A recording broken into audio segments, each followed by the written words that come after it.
Praise, honor, and esteem to the Most High Yahweh Yahushua HaMashiach, John 5:39. Y'all remember what are the three characters in the picture graph that spelled Malak? Y'all remember what them three characters is? It was the meme, it was the Lamar, and it's the car. So you know what that is? It's teaching you to die. That's pretty much what being a king is. You're being taught how to mortify your members. Because it's the only way blood gonna come up out is if you have a wound in your body. So there's blood or chaos or trouble, blood that comes from trouble, and you're taught to wound your hands and your feet. So you are being, if you're going to be a king, and we're going to sit back and look at this, there's neither male nor female in Yahushua HaMashiach, but one. So a woman's going to have to be a Malak too. Outside of being a Malak, that just ain't going to do nothing but add just another character, if that. And it's not going to change the construct of the message. You know what I'm saying? So basically, look upon him who has taught you how to mortify your members. That's what you know. Do you know what I'm saying? So, and that's no different. So if you say, we're going to see this, look at it in a minute, because we have to look at what this means. Because if a Malak means that you have been taught to die, that means this man was taught from before the world was made to die. That means everyone who is chosen has been taught from the beginning of time to die. Go ahead, John 5:39, sir. Search the scriptures, for in them ye think ye have eternal life, and they which testify of me. And ye will not come to me that ye might have life. I receive not honor from men. But I know you that ye have not the love of Elohim. Now, how could this man know this? Revelation 13 and 8. How could this man, that man say, I know you. Hold on before you look at that. Give me Matthew 7 and 20. He say, I know you. The love of Elohim is not in you. Matthew 7 verse 20 reads, wherefore by their fruits ye shall know them. Keep going.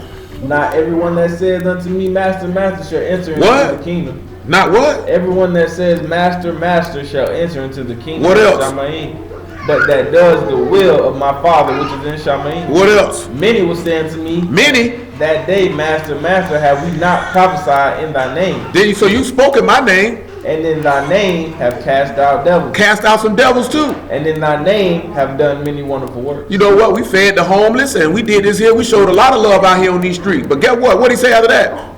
He says, and then I will profess unto them, I never knew you. Depart. He never what? I never knew you. Depart from me, ye that work lawlessly. I'm going to tell you something, man. That's the most devastating statement that you could ever. Somebody telling you they don't love you no more, that don't hurt.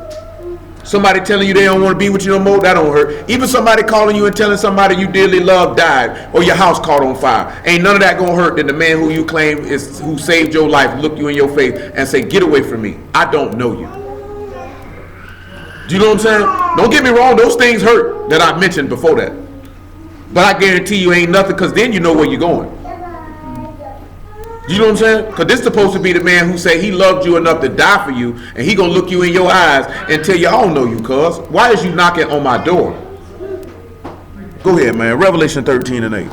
It was something else in my head. I gotta remember what it was. Matter of fact, what that is? John 13. Give me John 13, man. About verse 17. Make it 15. I just want you to see what that man say right when he finna tell his disciples right before he died. John 13 and 15. It's a lot of people always nigga love to scream, what's up, king? I don't see no king, I just see a nigga look like niggas to me. 13 and 10. You was just said 13 and 10? 15. Okay. It said, for I have given you an example that ye should do as I have done to you.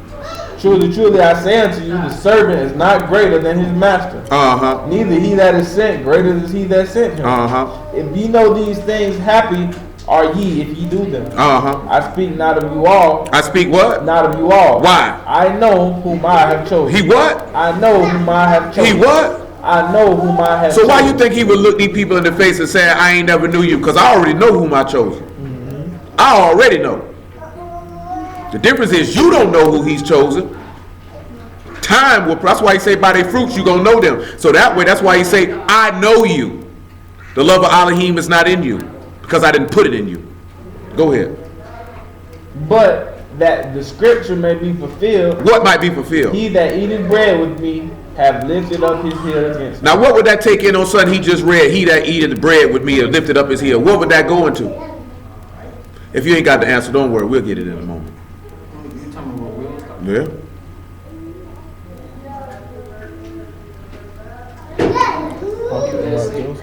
No, go ahead. Proceed. I'm sure you will. Go ahead. Keep going. Now I tell you before it comes that when it is come to pass. He do what? I tell you before it's come that when it comes to pass, you may believe that I am. That's the same thing he told Joseph what was going to happen before it happened, so Joseph could believe that he was Yahuwah. He told Abraham what was going to happen before it happened, so he could believe that he was Yahuwah. He told all these people what was going to happen before it happened, just like he told you the lamb was slain before it happened. We were talking earlier. That's what these niggas want to read. They want to read an exact line. Jesus will die for your sins. You're an idiot. You know what I'm saying? I don't care. I don't need. I told her earlier. Y'all niggas don't be, when y'all be having conversations with these niggas, y'all don't be crashing them niggas like you supposed to. When I'm talking about crashing them, I'm talking about when you speak, a nigga don't even want to talk to you. Nigga will overlook what you just said. Because they would rather talk to somebody whom they know that is weak. Niggas don't argue with somebody who's on par or greater than them. They came to the master all the time. After a while, they start talking to him. So if a nigga keep talking to you, it's because they don't respect your acumen and skill and whatever it is that you're doing. Because they like to say, oh yeah, I know he an easy win. I done had too many situations. I say something, nigga don't say nothing to me. It has nothing to do with pride or nothing. Oh, he know what he talking about. I don't want to talk to him. And that's how them clown niggas are supposed to feel. You supposed to, that man say, hold on, give me Luke 21, man. Even though it's speaking of another time. Verse 18. So you supposed to have the niggas start, they get frustrated. Frustrated to the point, that's why they wanted to kill the master. You get them frustrated. But there shall not a hair of your head perish. Go ahead. But your patience possess your soul. Go ahead. And when ye shall see, back me up to 16 then. Make me 15. Ye shall be, for I will give you a mouth of wisdom. What? I will give you a mouth of wisdom. That your adversaries can't do what with? Gainsay or resist. You know what it is to gainsay? Refute. Argue. That's to refute, to argue against, to throw words against. So if your adversary's got words and he ain't put no word of wisdom in your mouth, that was just all you. That was just all you. Because you know when he done gave you a wisdom because they don't say nothing back. Or they don't have any tangible thing to say, or they mock you. Or they mock you. See, I think a lot of people can't deal with the mocking and the ostracizing. You know what I'm saying? That's hard for you to deal with. I personally never cared. You know what I'm saying? And I'm talking about never cared if it was people who I actually liked and wanted to be around. That's your loss. Do you know what I'm saying? I don't think we had that attitude on, I'll take that L. Because really that's an L for you. It was actually probably more beneficial for me to be with you than for you to be with me. I'm talking about friendship-wise, people around you. We don't want to take them L's.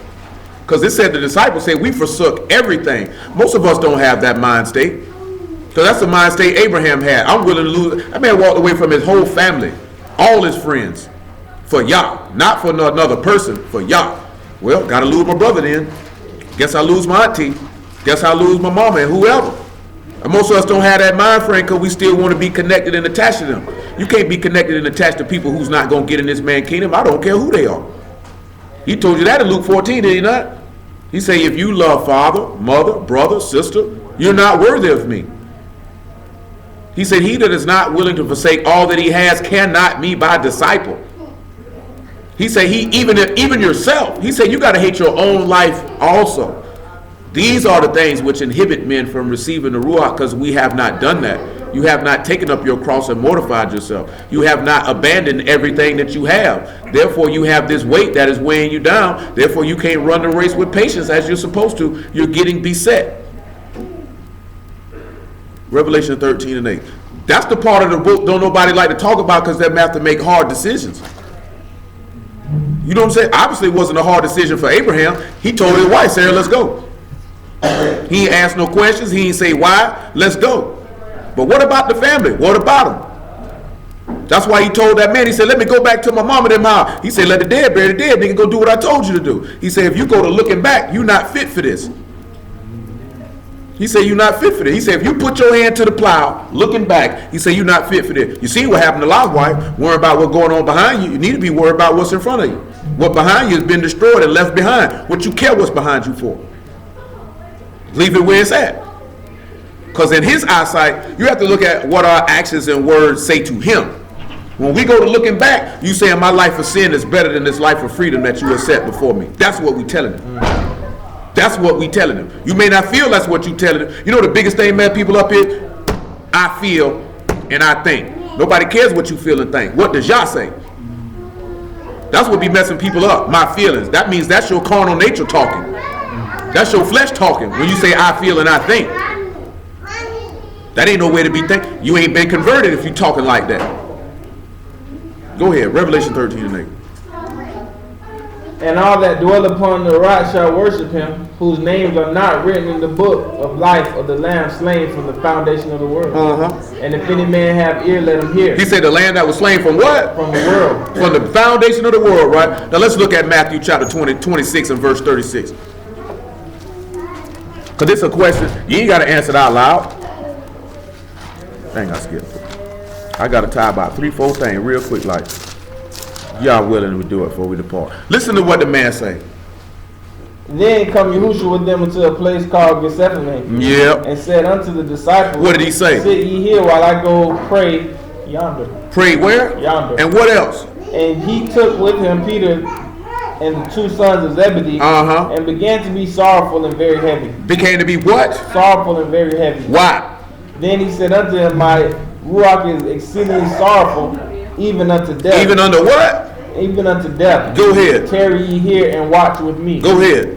And he went a little farther and fell on his face and prayed. What did he pray? Saying, O my Father, if it be possible, let this cup pass from me. But what did he say? Nevertheless, not as I will, but as thou wilt. What did he say? Not as I will, but as thou wilt. Now you have to understand something. If he says that, why would he make this statement? Why is he making this statement? Because clearly that's what he was taught from the foundation of the world. How many of us can plainly say that we live our life like that? Not my will, but your will. Because that's what because I told you this last night. He could have clearly said, you know what, fellas? This ain't going down tonight. I'm not dying tonight. You know what I'm saying? We don't think about that. I'm not dying tonight. But what did he pray? Before he even made a decision, what did he go do? He went to his father first. And then he said in the prayer, not what I want to do, but what you want me to do.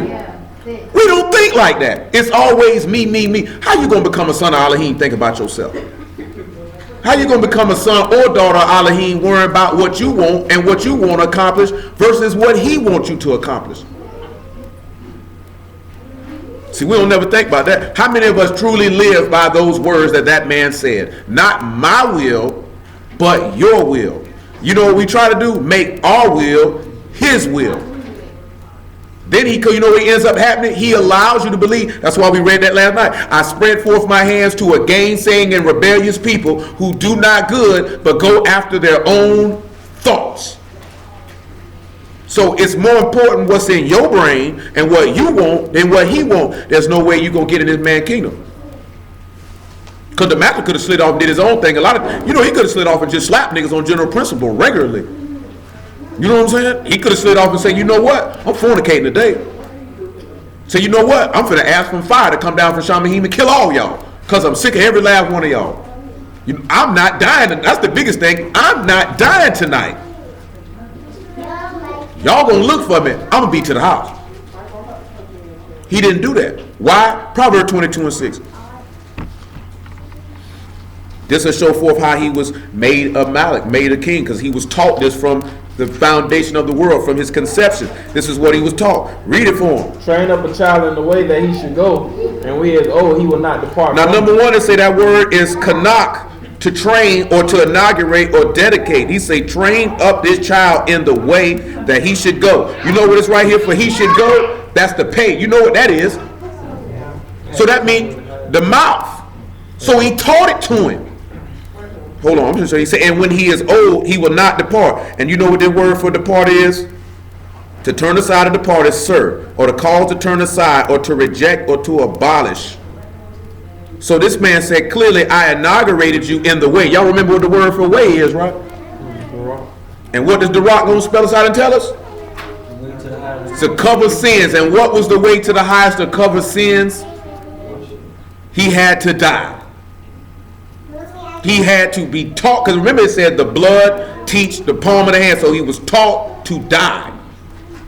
He just told you I inaugurated him by the mouth. John 12 and 44. So he taught him to die. And did the master depart from it? We just showed you that in Matthew 26. Did he depart? He said, "Not that, don't let this cup pass." He said, if it's possible, let it pass. But not my will be done, because he thought that on how he was taught. So therefore he didn't depart from what he was taught. He taught him to die.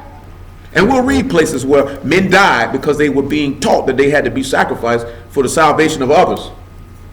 So you can see this, that he had to be fulfilled this because he was taught this. And then we're going to look at your ancestors, because your ancestors taught their children this. Go ahead, man. John 12, 44.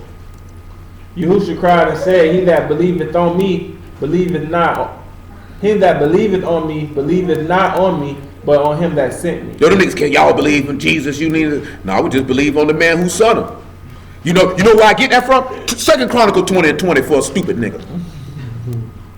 Because I'm going to just show you what the text say. And I'm going to show you another text where you're going to sit back. Matter of fact, I'm going to pull it right now. You're going to sit back and look at it, and you're going to see where the book tell you the man going to be killed on Passover. Plainly.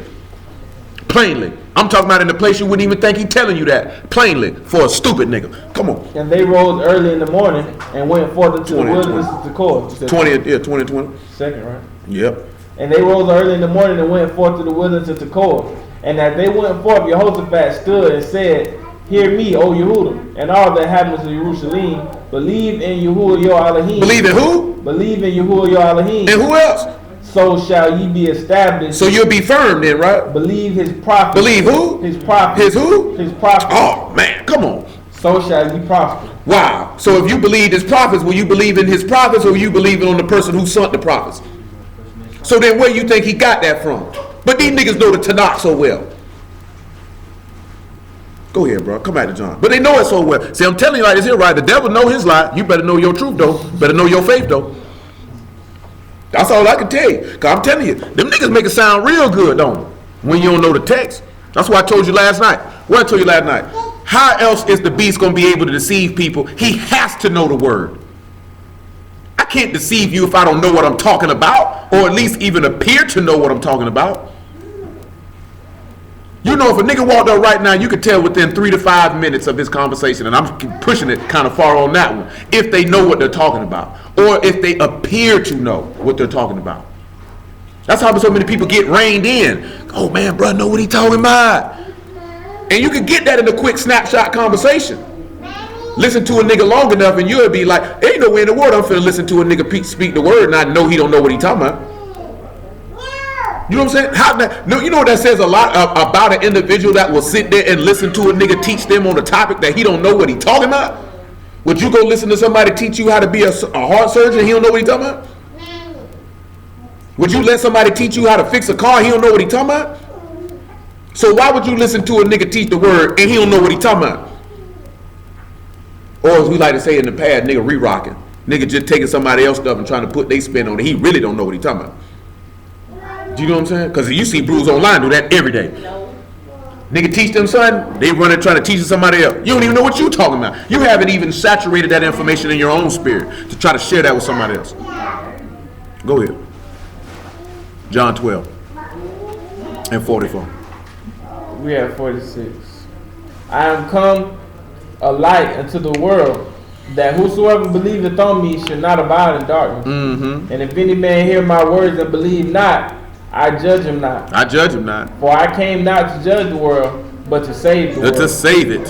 He that rejecteth me and receiveth not my words have one that judges him. One that judges him. The word that I have spoken. The word that I have spoken. The same shall judge him in the last day. The same will judge him in the last day. For I have not spoken of myself. I ain't talk about myself. But the Father which sent me. The who? The Father which sent me. The prophets, that's all they did was talk about the person who sent them, didn't they? Go ahead. He gave me a commandment which I should say and which I should speak. So he taught him what he should say and what he should speak. And I know this commandment is everlasting, is life everlasting. So he knew that he would have to die then, right? Whosoever I speak, therefore, even as the Father unto you, so I speak. I go ahead and throw it in there right now, man. Psalms 118 and about 22, man.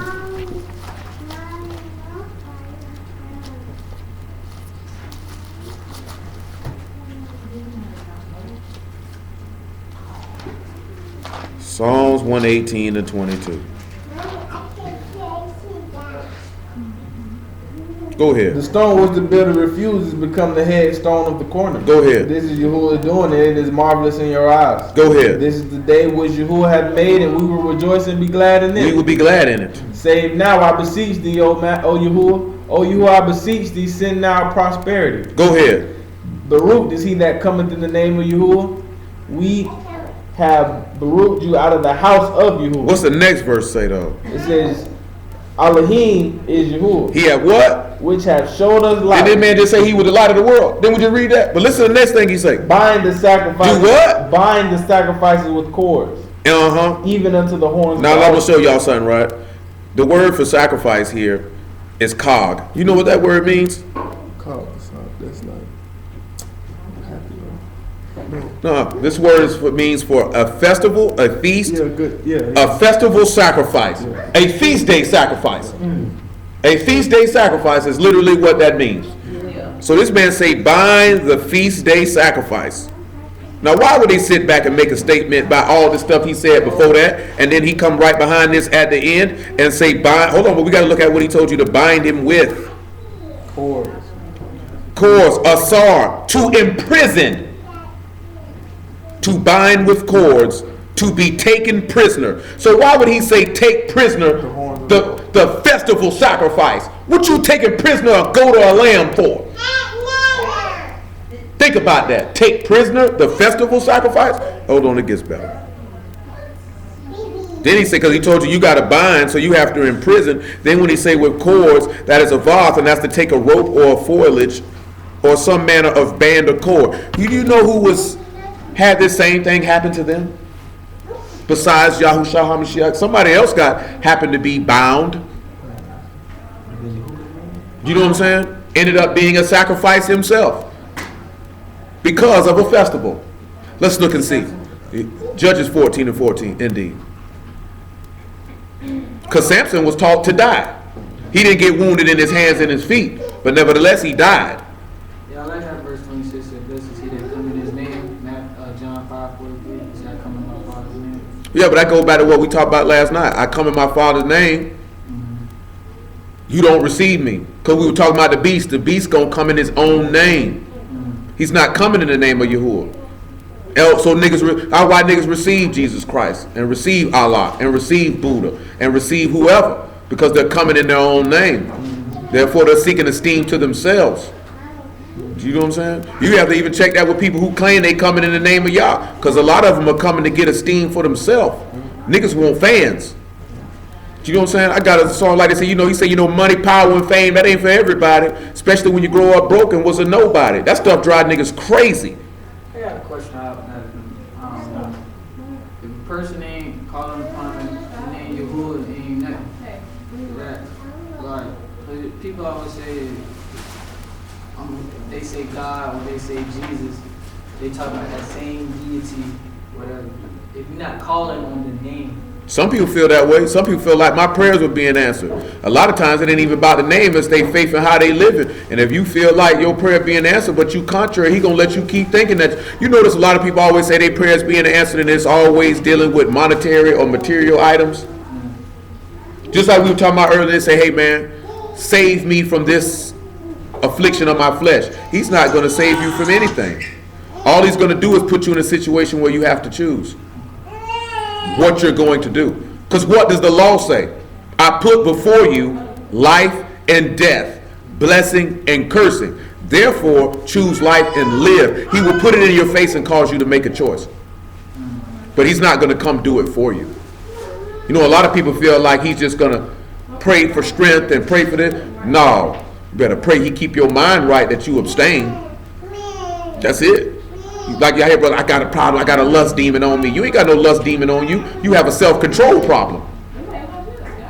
You have a self-control problem. That's your problem. There's no demon on you making you want to beat your meat and salivate at every woman you see. You have no control over your spirit. So you're just like what the book says. You're a city without walls. Free game. Open game. You open season because you can't control yourself.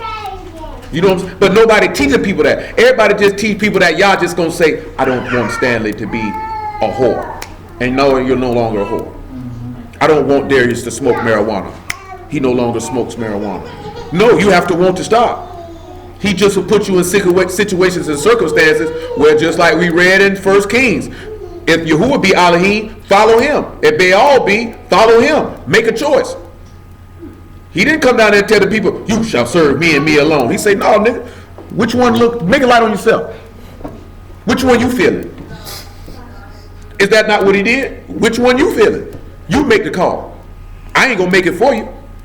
That's what he's saying. He ain't gonna make it for you. Even with Balaam, he didn't make that decision for Balaam. He just put that Malachim with that sword before that donkey. Started. He could have kept on trying it though and got his whole dome knocked off. Look what he did with Jonah. He didn't make Jonah go do nothing. He threw him in that whale belly. You know what? Jonah said, let me consider.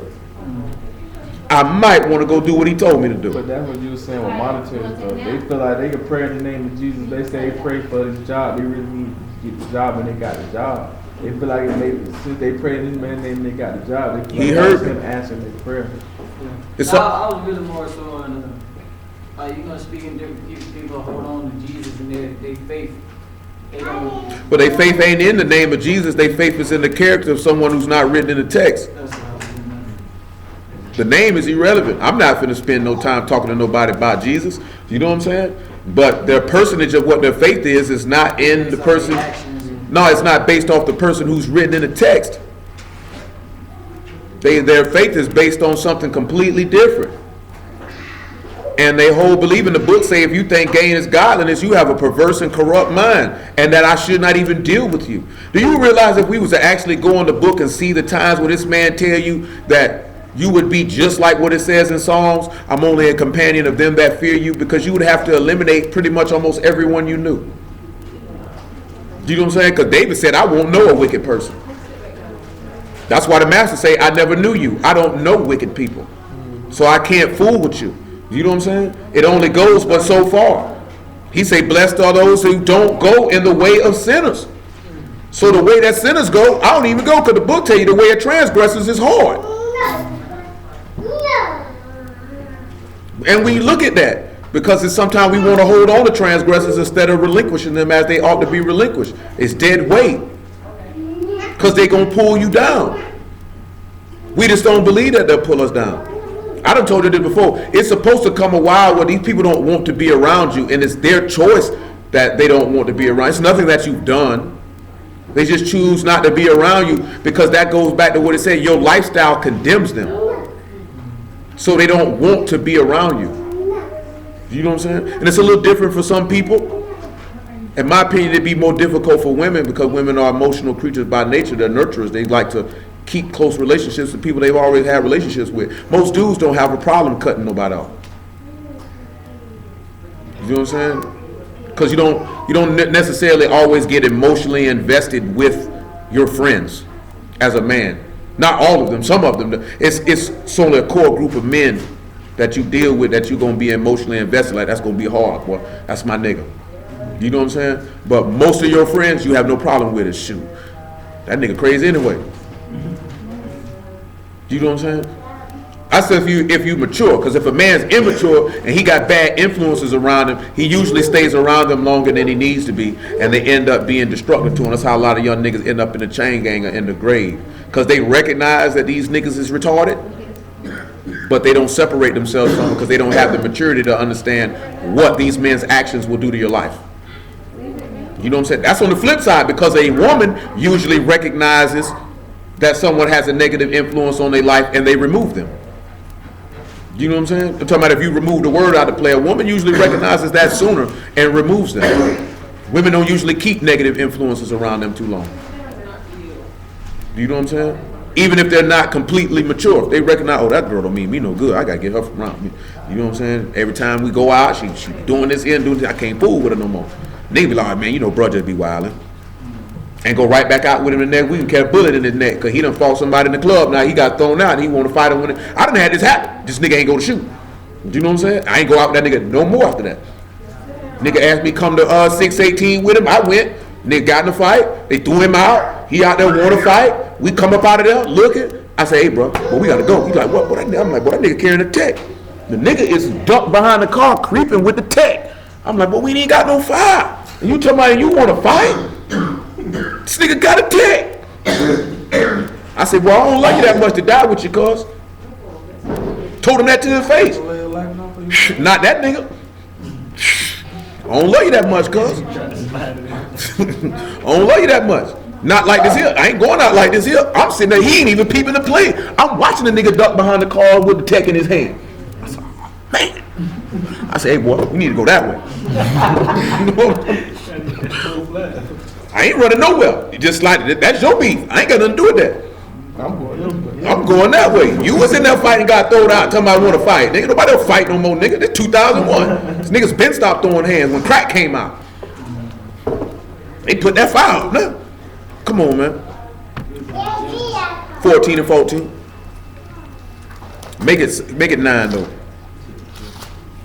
I gotta crank it up a 9. I'm dead serious though. It's just a lot when you deal with the words. A lot of hard. Because if you look at all the places where he tell you the type of people that you shouldn't deal with, you gonna end up being what Psalms 119 say. I'm a companion of them that fear you. And I told you in the past now, you have to use wisdom and discretion with every single solitary person that you deal with that is outside the way of Yahuwah. You know what I'm saying? That doesn't mean you just take everybody you know and just throw them out in the dumpster. Do you know what I'm saying? But you have to have wisdom and discretion because they don't have nothing to rein them in. You know what I'm saying? And you have to sit back and look at how he views things. Because he going to view things as, if you are of me, and I don't have fellowship with the throne of iniquity, nor dwell, nor hang, nor go in the way of sinners, why are you? And you saying you're of me, why are you doing it? Because he wouldn't do it. He said, well, I am, my servant will be also. I told you that before. So if he ain't where you at, why are you there? Like then he say, I can go to the club and preach the word. He can reach anybody. That man ain't finna be in no club, nigga. You are not finna find that man impure tonight. That man is not stepping up in no den of iniquity tonight talking about, I have come to preach the gospel. Nigga, I'm on the club floor trying to dance, nigga. You see that hole over there? I'm trying to take that hole home tonight, and I'm finna get me a box. Because you know what a nigga in the club don't say? What you doing in here then? You know what I'm saying? Everybody know that if somebody came to you in a spot where it's going down and they trying to preach the word to you, the first thing you going to look at them and say is, so why you here, cuz? Because they know you're not supposed to. Niggas know this intrinsically, you not supposed to be here. So then why do we go do things and be there and think that man cool with it?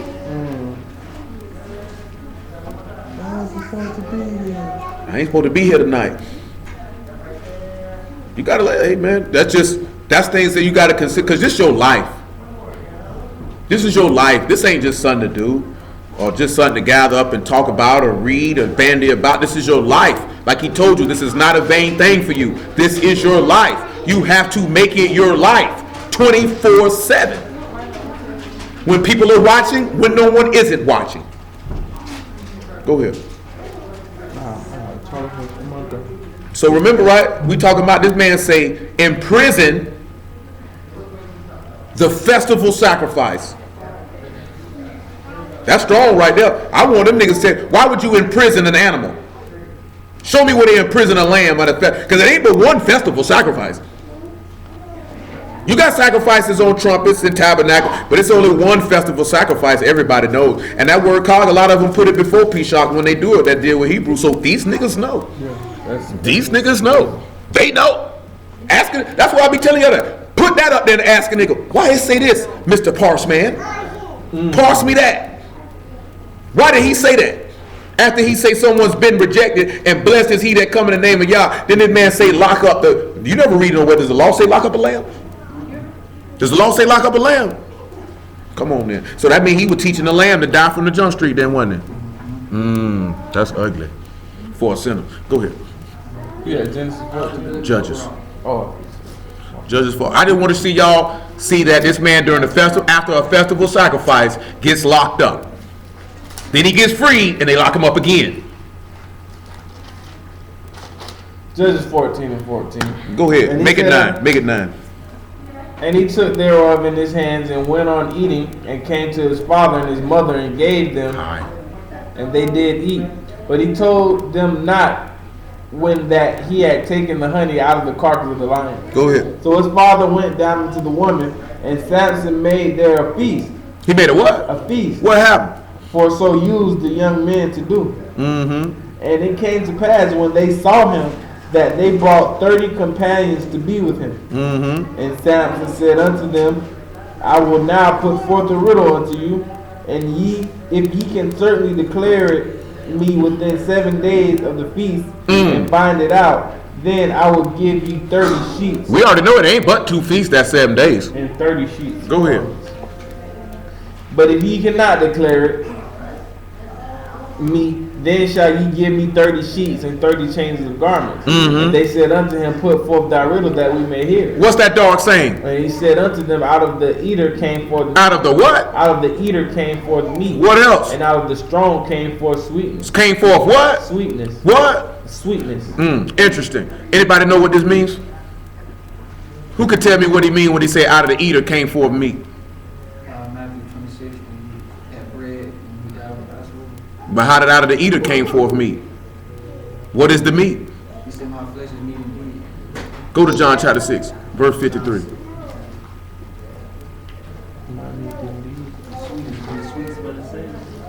You know, he said, we'll see that in a minute. John 6 and 53. Make it 36 though.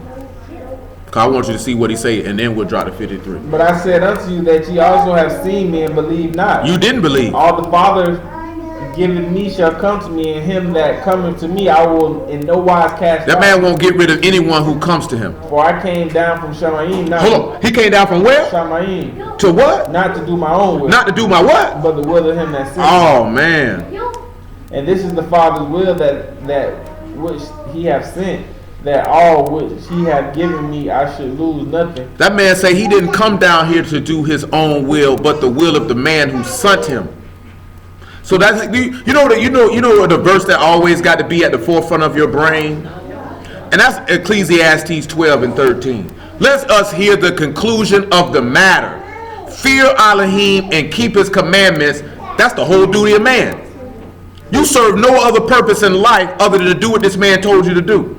Because you were created for his esteem, not for you just to be living how you want to live or doing what you want to do. That's not what you can't be chosen and then choose your own path and do your own thing in the midst of that.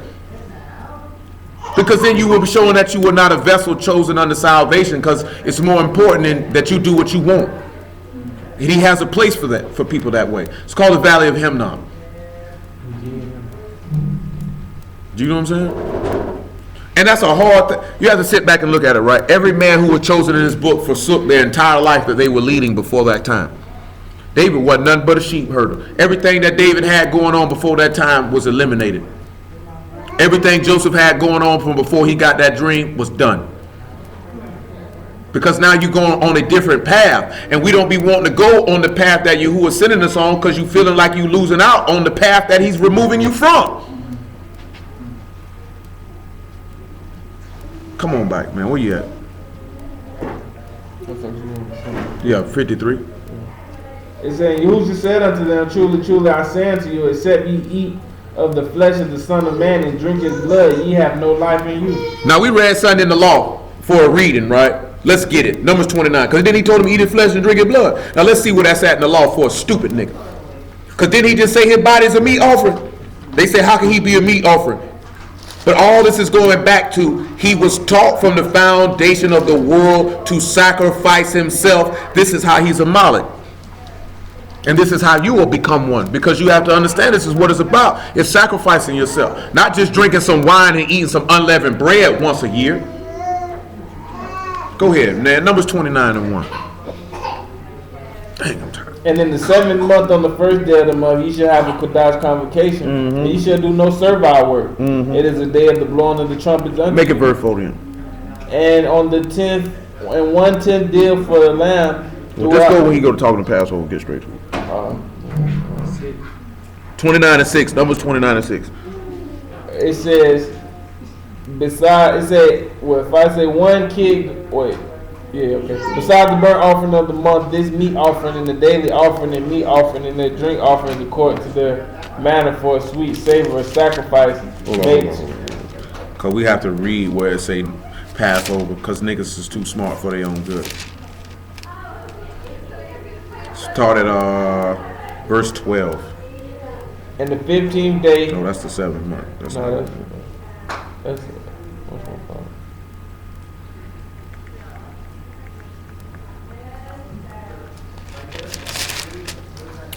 It's 28.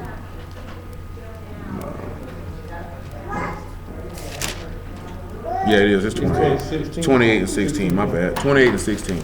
I had y'all read 29, but it's 28 I wanted. 28 and 16. It said, on the 14th day of the first month is the Pesach of Yahuwah, and on the 15th day of the month is the feast. 7 days shall unleavened bread be eaten. And the first day shall be in Kodash convocation. Ye shall do no manner of servile work therein. And ye shall offer a sacrifice made by fire for a burnt offering unto Yahuwah, 2 young bullocks, and 1 ram, and 7 lambs of the first year.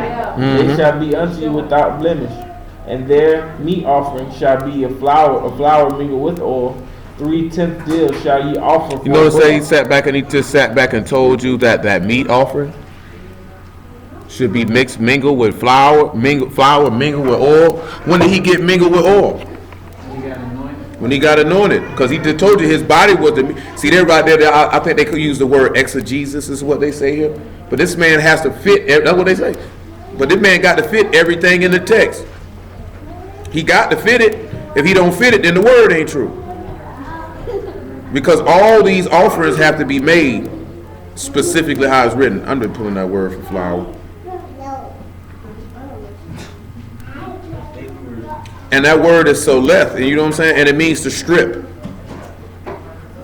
Go ahead, man.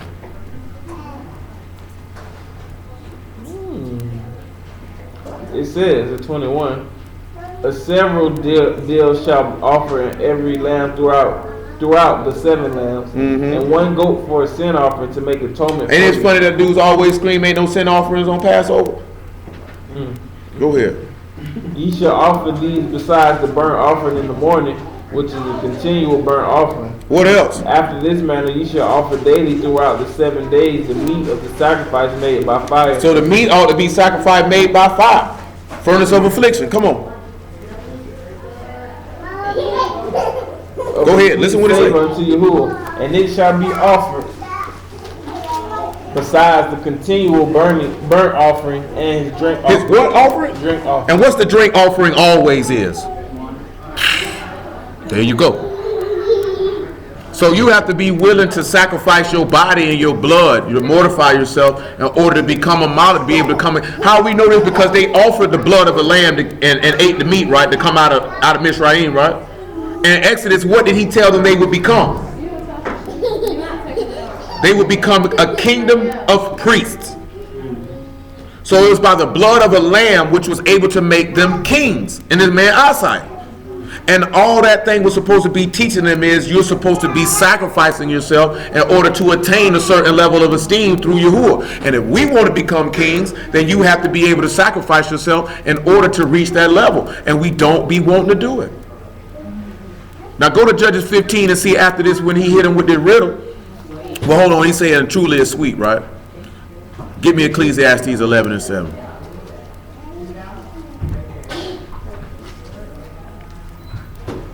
See, people, you got women say, I want me a king. If he ain't willing to sacrifice himself for y'all, you ain't got you no king. You just got you a nigga. Just a man. You can't sit back. How can you say you want a king, but you don't want a man who will sacrifice his body for Yahuwah? Like the King of Kings did, the Malak of Malaks did. He was taught to sacrifice himself. So if you say you want a king, then you should want a man who has been taught by Yah to sacrifice himself.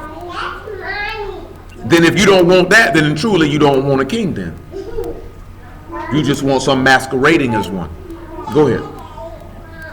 11 and 7.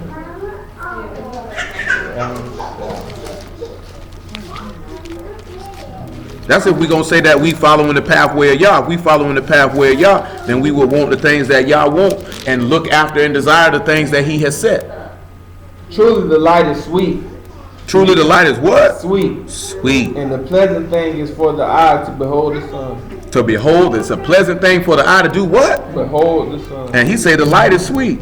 And then he just say out of the strong come forth sweetness, and the light is sweet. Well, let's look at 2 Corinthians what? 12 and 5, and let's see where that strength comes from. Because we know the power. They say where the word of the Malak is, there's power. So where the word of him who has sacrificed himself, there's power. How you going to have power and you ain't sacrificed yourself? That's impossible. Go ahead. Of such and one will I esteem, yet of myself I will not esteem, but in my infirmities. Yeah, 2 Corinthians 12. And 5? Yeah, tell me what it say. For though I would desire to esteem, I shall not be a fool. I won't be no fool. For I will say the truth.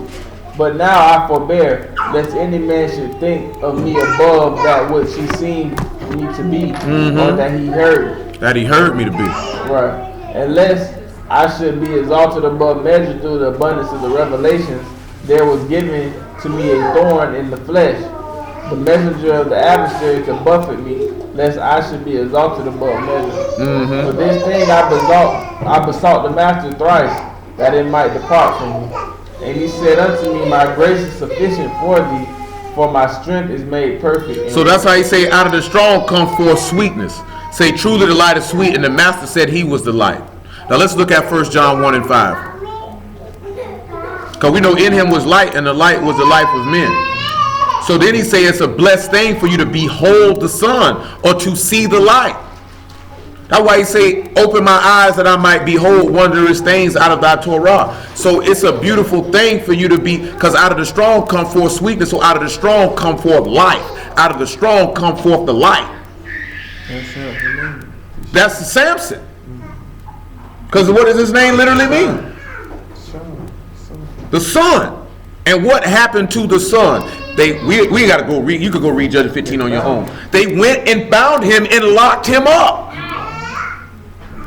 You know what I'm saying?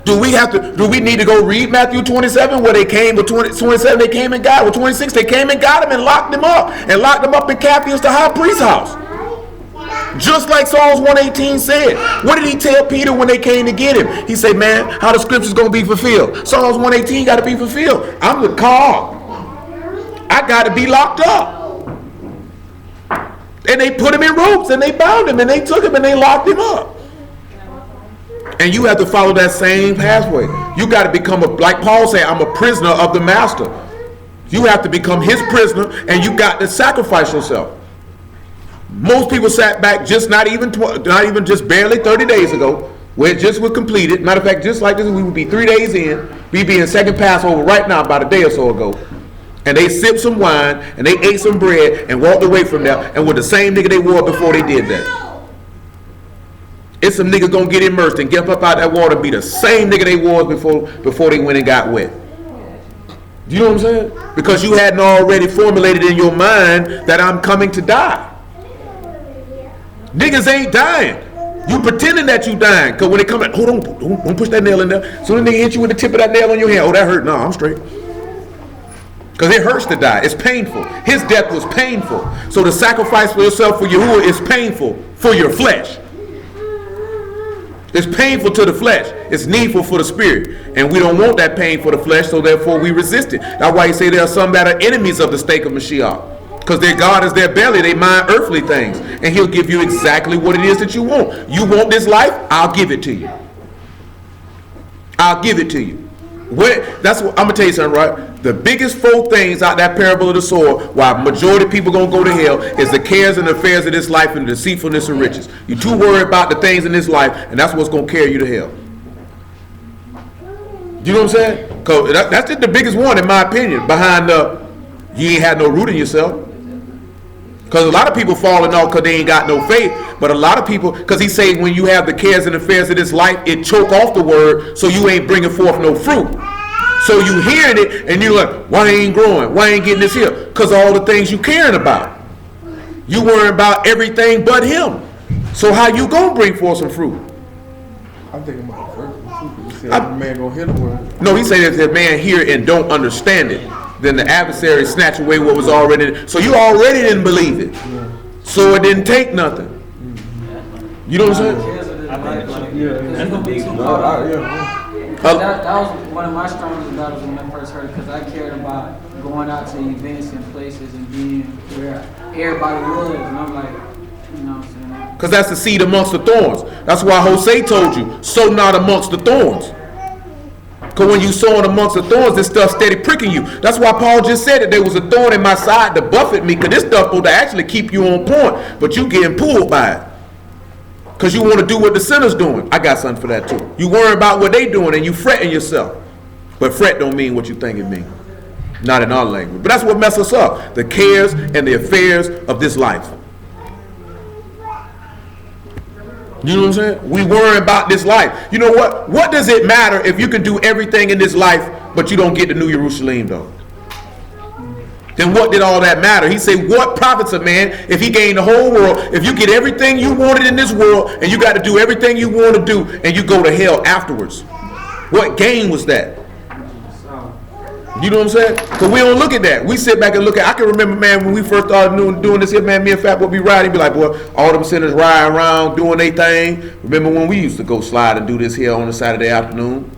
Not on some old, oh man, we can't do it, but just looking at the trampine of the difference on what we did at one time versus what we're doing now. And then you have to think about it is, these sinners can get to go and do everything they want to do, but they won't get to go in the kingdom though. And that's how you got to look at it. So what if you don't get to experience this, that, and the third? They won't get to experience everlasting life with the living Elohim. Which one is greater in your mind? You know what be greater in our mind? I want to experience life. And he's saying you can. By all means, experience it. But you won't experience me. Do you realize the thing that most people get to do and sinners get to do? Everybody in this world, for the most part, has an opportunity to do it. Everyone doesn't have an opportunity to enter in this man's kingdom, though. Everybody doesn't have that opportunity. We don't really realize how rare and precious of an opportunity that is because we don't value it like we claim we do. We don't view it like we're supposed to. Because there's somebody praying and wishing and hoping that the living Elohim would manifest themselves to them, that their soul might be saved. Praying for it right now as we speak. I'm talking about earnestly with strong desire. And people get an opportunity to hear it and be like, you know what, man, I can't do nothing.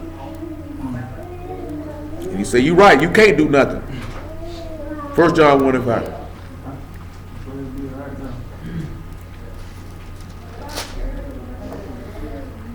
This then is the message which ye have heard from the beginning. What's that message, sir? And declare unto you that Elohim is light. He's what? Is light. Mm-hmm. And in him is no darkness at all. Ain't no death in the living Elohim. Go ahead. If we say that we have fellowship with him and walk in darkness, we lie and do not the truth. We can't be one with this man worrying about sin and sinners and all that type of stuff. Now we're not doing the faith. Not the truth as forth as the law. Now we're not firm. We don't have that amount. We're not established. Like we already read, you've not built your house on a rock. Go ahead, sir. It says, but if we walk in the light as he is light, we have fellowship one with another. So if we walk in the sweetness, because he said, out of the eater come forth meat, and out of the strong come forth sweetness. So out of his strength, because he said, remember, my favor is made perfect in weakness. So if you can remember to mortify your members and die out of that strength, you can get eternal life, because this is what he taught his son. He taught his son to die. And what did the son turn around and teach us to do? To die. He told you to do what? Take up your cross when? Daily and follow me. That means daily you have to cease from doing your own will and do my will. And you'll have strength and you'll have salvation. And it's not what we want to do. But we want to say that we're kings. And our women want to say, I want a king. If you don't get your man that's willing to die for Mashiach, you have no king. And if you're not willing to die, then you can't be no king. That's male or female. Go ahead. It says, we say that we have no sin, we deceive our own selves. and the truth is not in us. That's good. Because look, what does he say he going to give? Give me 2 Timothy chapter 4. This is how you know you're going to be a king. Because look what he say he going to give you. And then, matter of fact, then we'll go to Revelation 3. Elizabeth Renee.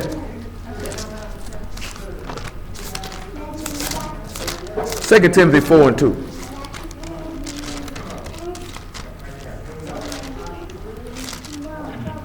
Go ahead, Preach man. the word, be instant, in season, out of season, reprove, rebuke, exhort with all long suffering and doctrine.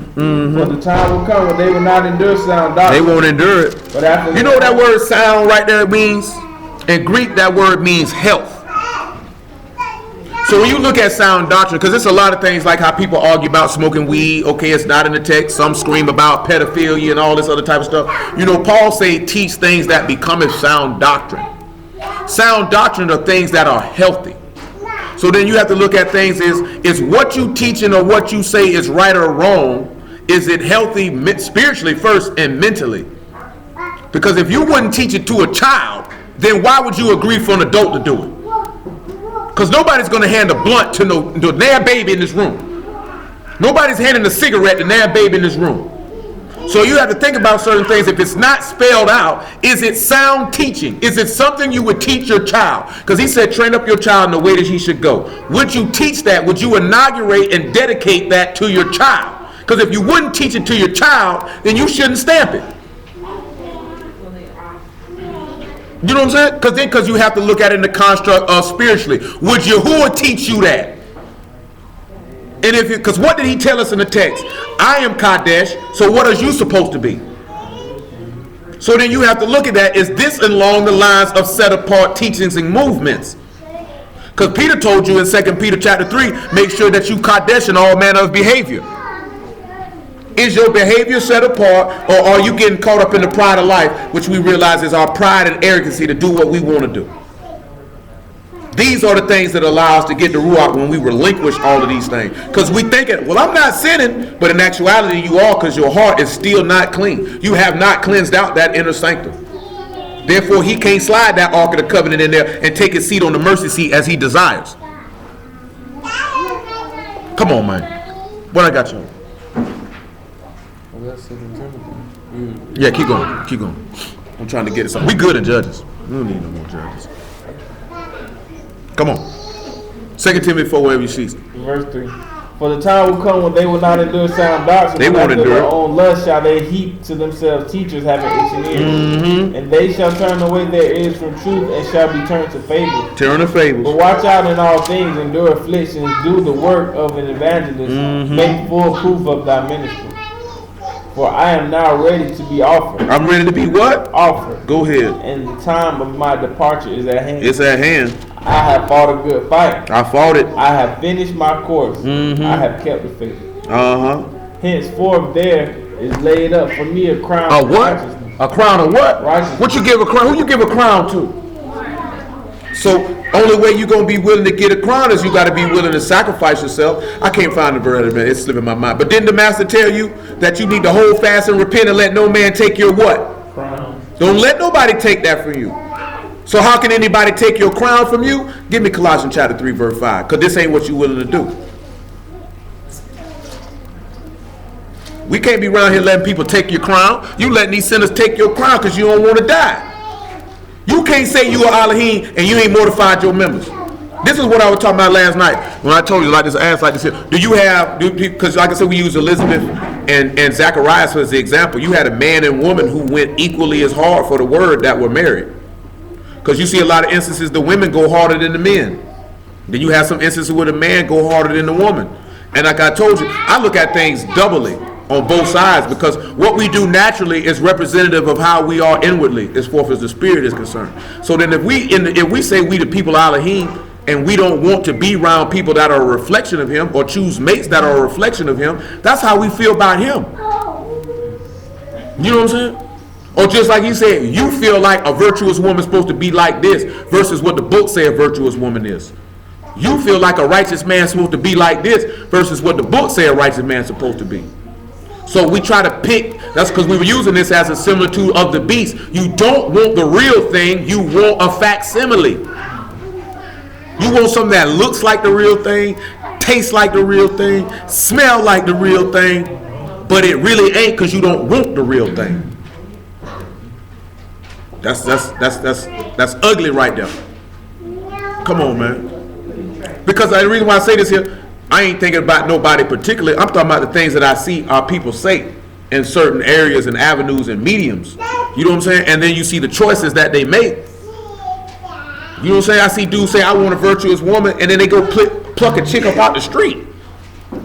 Do you know what I'm saying? And they probably had a virtuous woman right there in their face. But you went and plucked a woman out the street. I can get her right. You don't even know this girl. She may not even have a desire for this. We see men do it. It don't get advertised as much as the women picking a nigga who don't add up. But men do it just as much. You know what I'm saying? They just don't broadcast it.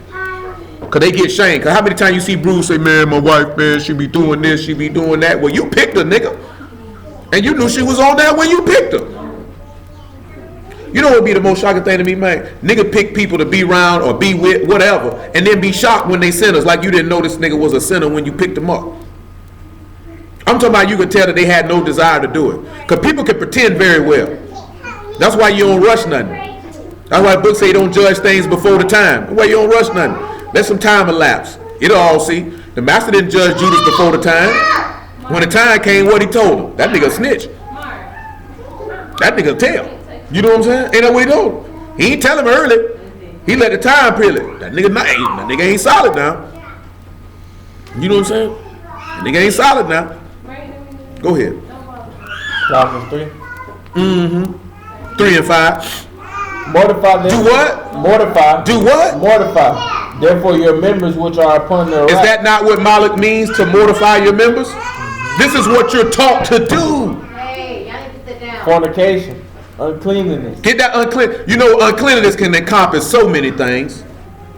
The evil eye, the blasphemies, the pride, the stubbornness. Because pride, once you're dealing with pride, then you branch off to stubbornness and rebelliousness. That branches off to many different things. You know what I'm saying? What? The maliciousness, the spitefulness, all of these things. That's uncleanliness. Because you know what also pride is? I'm going to do my own will and not y'all's. I'm going to do what I want to do. He say that got to die. Come on. Go ahead, sir. Fornication, uncleanliness, inordinate affection. No, inordinate affection is no mercy, no compassion. Go ahead. Evil concubines. Conspicuous, just a evil mind. Come on. And covetousness, which is idolatry. For which things sake the wrath of Elohim cometh on the children of disobedience. Go ahead. In the which ye also walked sometime when ye lived in them. So if he's saying in which time you walked in it, go ahead. But now ye also put off all these: anger, wrath, malice, blasphemy, filthy communication out of your mouth. So how do you put these things off? You have to die.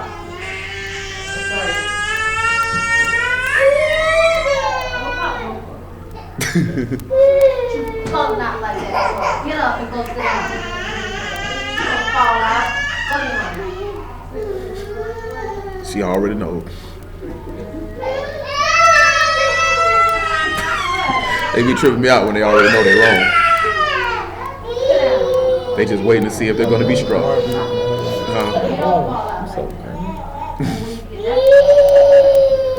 Look how Leah looks. What's going on here? Please look like what's going on here.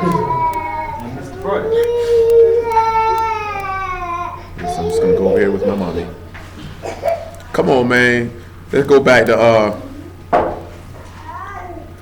Genesis 18 and 18. Because he said you need to train up the child that he should go, and the mouth is what teach them. Because faith come by hearing, and hearing come by the word of Elohim. So the word of Elohim is what teaches you to sacrifice yourself. Everything we sat back and read is teaching you to sacrifice yourself, is it not? Remember the times we looked at certain sacrifices in Leviticus, and it was telling you how that meant that you had to offer yourself? Matter of fact, before you get that, man, give me 1 Peter chapter 1, man. Give me about verse 17.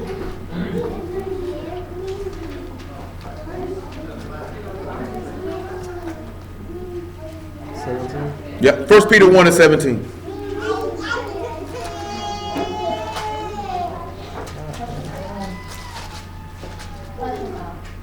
And if ye call on the Father, whom without respect the person judges according to every man's work, pass the time of your sojourning here in fear. For as much as ye know that ye were not redeemed with corruptible things as silver and gold from your vain conversation received by the tradition of your fathers. From that vain behavior you got from your But father. with the precious blood of the Mashiach as of a lamb without blemish and without spot, who verily was foreordained before the foundation of the world, but was manifest in these last times for you, who by him do believe in Elohim, that raised him up from the dead and gave him esteem. Gave him esteem. That your faith and hope might be in Elohim. You know what a lot of our faith and hope be at? In men. Go ahead. Seeing that ye have purified your Ruach in obeying the truth through the Ruach of unfeigned love of the brethren, see that ye love one another with a pure heart fervently. Being born again not of corruptible seed, but incorruptible, by the word of Elohim. Now we need to look at being born again. Let's go to Luke 14 real fast, man. Verse 23.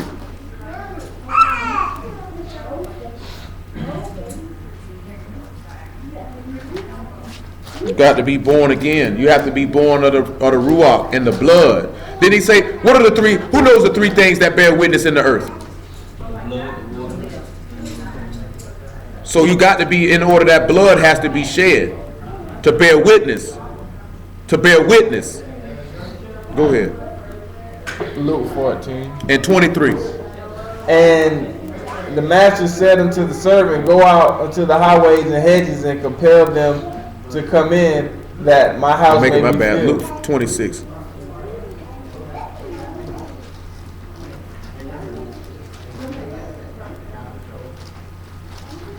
Luke 14 and 26. If any man come to me and hate not his father and mother and wife and children and brother and sisters, yea, and his own life, he cannot be my disciple. The master hated his own life. I mean, he didn't choose his life or his ways or his doings. You should know this from the law, because the law tell you if your mother or your wife or your close friend come telling you let's serve other gods, what does the book say you're supposed to do to them? Stone them. He said your hand is supposed to be the first one on it. And what did he say for you not to do? Not to have no pity. So now how do we take this meaning that if these people around you are enticing you to sin or living like that, you're supposed to separate yourself from them and have no pity? Go ahead. And whosoever does not bear his stake and come after me cannot be my disciple. You can't be his disciple if you're not willing to die. You're going to have to bear it. Doesn't Issachar say he put his shoulder down to do what? To bear. He was willing to carry death on his shoulder. You have to. Drop to verse 33. So likewise, whosoever he be of you that forsaketh not all he has, he cannot be my disciple. You have to give your life up. And that's what the master was taught. Is that not what he's teaching us? He was taught from the mouth of Yahuwah to die. That's what it says when it say train up a child in the way that he should go. So in the way to the highest that covers sins, the way to the highest is to offer your life. Romans 12 and 1.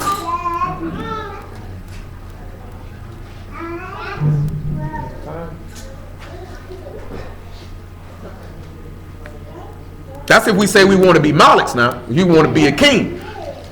You know what I'm saying? And that's what you got to do. That's male or female.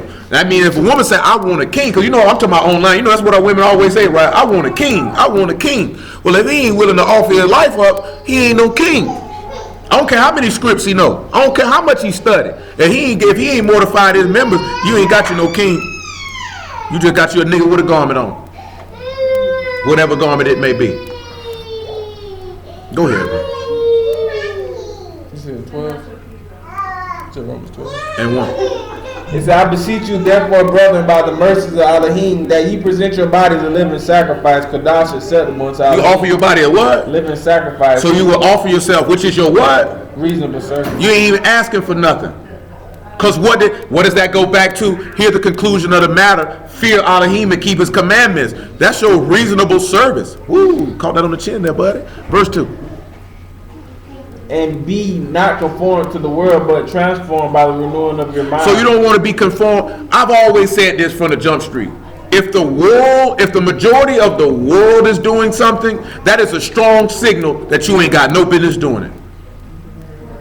I wouldn't care what it was. If the world promotes it, if the world stamps it, if the world runs behind it, and you say you are set apart from the world and say love not the world, or like the master said, I am not of this world, then you would not be running. That's something you ain't got no business doing. Whether it's spelled out or it's not spelled out. You're supposed to have enough spiritual sense to know the difference. You're supposed to know the difference. The whole word, that man say, straight is the gate and narrow is the way. Broad is the gate and wide is the way. So if everybody's doing it as a Yahudim, you're supposed to know, I'm not stamping that nor participating in that. I've always felt like this here, right? If it's something that you personally don't believe in, would you cook? If somebody asked you for a pork chop, would you cook them one? Because to cook them one, what have you done? You done showed yourself to be a hypocrite. You really don't believe in what you say you believe in because you will participate in that with them. You got to find another way to get that pork chop made. So you know how many times niggas come up to me in the street, ask me to buy them, they be like, bro, I need a couple dollars, man. I'm just going to buy a beer. I'm just going to be honest with you. I can't give you that. You know what I'm saying? If you would have told me you needed $2, $3, I could have shot it to you. If you went and bought a beer, you went and bought a beer. I don't know nothing about that. The minute you come to me and say, because you were being honest, and I respect that, I can't give you them $2 to buy you no beer, cuz. Because then I might as well go get me a beer and drink with you. How can I tell you I don't believe in drinking, but then buy you a drink? Nigga, I was with my homeboy one time. He said, yeah, man, you'll buy me a pack of Pokes before I can even get the answer out. He said, oh, no, he ain't gonna buy them cigarettes. He ain't gonna buy them cigarettes, bro. That nigga ain't gonna buy me no beer. Because I went up one day, he said, man, come holler at me. I went to the house and he said, yeah, bro, you grab me a beer? No, I can't buy you no beer, bro. You gonna get, I need a black, man. Give me $1 for a black. I can't buy you no black. I don't condone that. I don't stamp that. I don't do it. I'm not finna give you anything to do something that I don't do. Because you have to look at that. Because that's what people look at. You can't tell somebody you don't do something and then give them the means to do it. Because in actuality, you do that. Because then I should have smoked the black with him and sipped that 211 with him. You know what I'm saying? You got to buy your own 211. I'm not buying it. That's what goes into blessed is him that don't go in the way of sinners. I don't go where sinners go and I don't do what they do. That's your way. Your way is taking you to the lowest. My way is taking me to the highest. I can't follow your way. And then I'm not blessed. I'm just telling you. How you bought that cake then? What you mean how I bought it? Why you bought it? You don't eat it. Condone other niggas eat it. Hey, I don't know. One thing about it, I eat cake. Oh, okay. I was just making sure. Everybody knows that. Did you not hear what that man said? But when he eats it, he's going to eat it. Is that not what you said? That's what he said. Just making sure. Hey, well, you mad at me because I'm trying to cut down right now? I'm messing with you, bro. So you want me to have a stomach hanging over my belt? No. Can I live? Can I get at least a half an ab to show? I ain't seen him in a minute. Shoot, I had me one too. Then I kept getting bigger and bigger, and he said bye-bye. You know what I'm saying? I told you about this time last year, boy, I was about 30 pounds lighter. I was about 195. I don't know where the 220 came from. That junk just popped up, and I ain't got fat nowhere but one place. Right now. I'm telling you, it was getting serious this morning. You know why? Because I seen some quad separation. I ain't seen that in a long time. Long time. Talking about some cake. That cake gonna stay on the shelf for about another 6 months. Straight up and down. I ain't used to eat like that. Nothing. He'll tell you I ain't eat no cake or nothing, did I? For a long time. No, he's gonna tell you for a long time, boy. No, nothing. Candy, nothing. For like the first 3 years of working out. No, I want that. I'm straight. I don't want that. I don't want that. I don't want it. You know what I'm saying? And I was real lean then. And we kind of discarded that for a while to get bigger. And I probably shouldn't have done that. You got bigger. Yeah, I did. But I ain't as lean though. If I can be as lean as I was then at this 220, we'll be working with something then. You know what I'm saying? only fitness model though, because they ain't got to wear no thongs.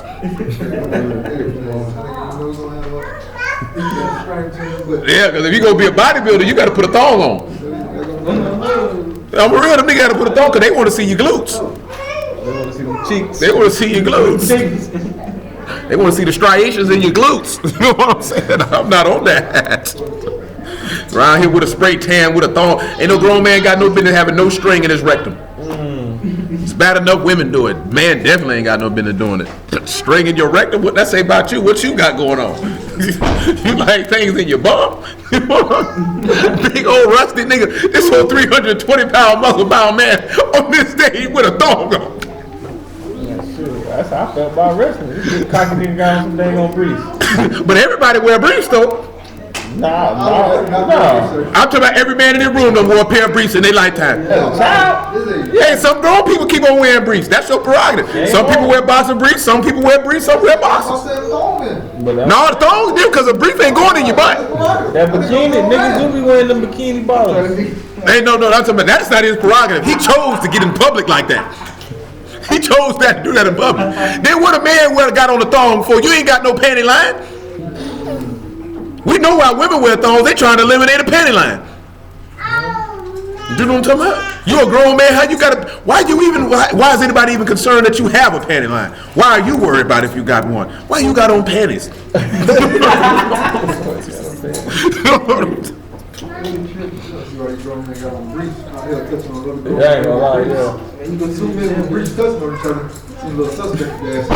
I mean wrestling. When you look at the origins of wrestling, period. Always. But that's something totally different because, you know, that's what they did at the gymnasium. The gymnasium in Roman culture was a place where they studied things and had homosexual sex with boys. Homoerotic wrestling.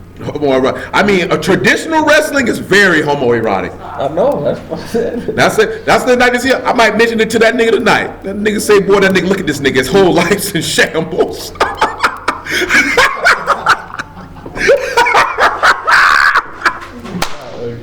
No, when that nigga Rodney was talking about that thing, that nigga had that wrestling, that Cuz face was in Cuz crotch. Cuz said, look at this nigga. His whole life is in shambles. Grown men around here, Peter's bumping. And I watched that game live. I seen that. During the World Series, man, David Ross in his last, you know what I'm saying, he was finna retire, he hit a home run. He come back to the dugout, they doing this here. Boom. Grown men, the whole team. He going through the dugout, bumping songs. Cup bump. Shoot, we don't know. Shoot, that could have been raw. You boy wild out here on the street. Come on, man. Genesis 18 and 18. I ain't got time to fool with y'all for about another 5 more minutes. These people crazy out here, man. See that up? And the veins coming by. I ain't taking no testosterone boosters. Take some hydroxycut though. Gummies. Gummies? I thought I had gummies. No, straight corn and syrup. My homeboy had that hydroxycut when we was on the road. That nigga was ripped. It worked? What? I need some of that in my life. Hold on, man. The call dropped. You said Genesis? What? Yeah, it works, bro. But you gotta eat right and run. That nigga used to run a lot. That nigga came to prison fat. Run out of yards. Yeah. How much is it? All right, hold on, Doc. I got you. The gummies is $20 for 90, and you got to take 6 a day. And they recommend you do it for 60 days. Outside of your plan and will incur a 1 cent per minute charge if you continue. You can hang up now to avoid the charge. It's better than taking the powders. Welcome. That powder sometimes will make your heart rate go up. There are 2 participants. Announce yourself. Hold on, I got you. That's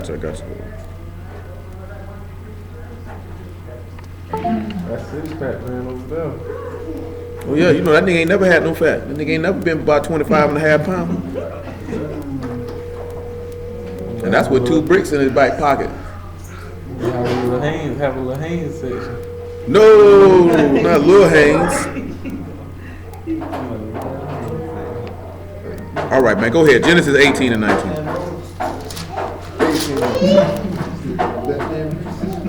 No, I'm doing that. It's a lot of grown niggas wear briefs though, more than you think. They saying Batman. Look, he might look. You know, he like one matching draws. I don't know about all that. Go ahead. Genesis 18. For I know him that he will command his children and his household after him, that they shall keep the way of Yahuwah to do justice and judgment, that Yahuwah may bring upon Abraham that which he has spoken of him. Now we look at Abraham. Abraham had to teach Isaac and the way that he should go to see if Isaac departed from that. No, he did not. And then Isaac did what? He taught it to Jacob. Everything about the way of Yahuwah teaches you self-denial. It teaches you self-control. It teaches you to abstain from the things that are detrimental to your soul, or to abstain from your flesh. Let's look at Romans chapter 7 real fast. 7 about what? 14?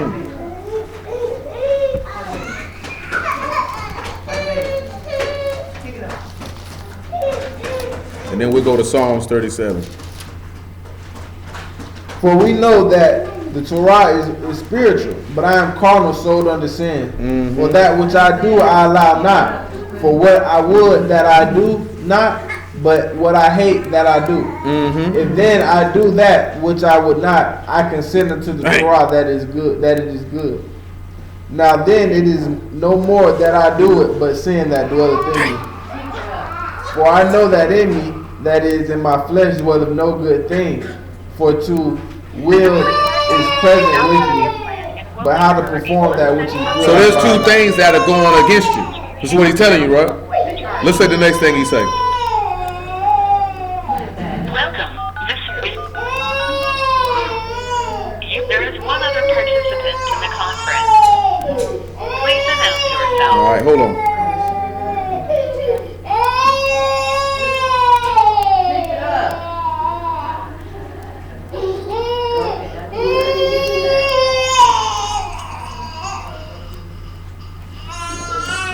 Hard on this side.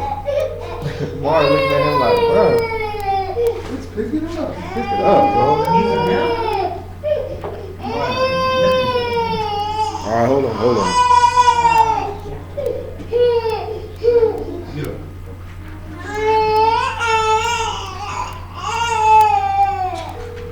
That boy need a Snicker.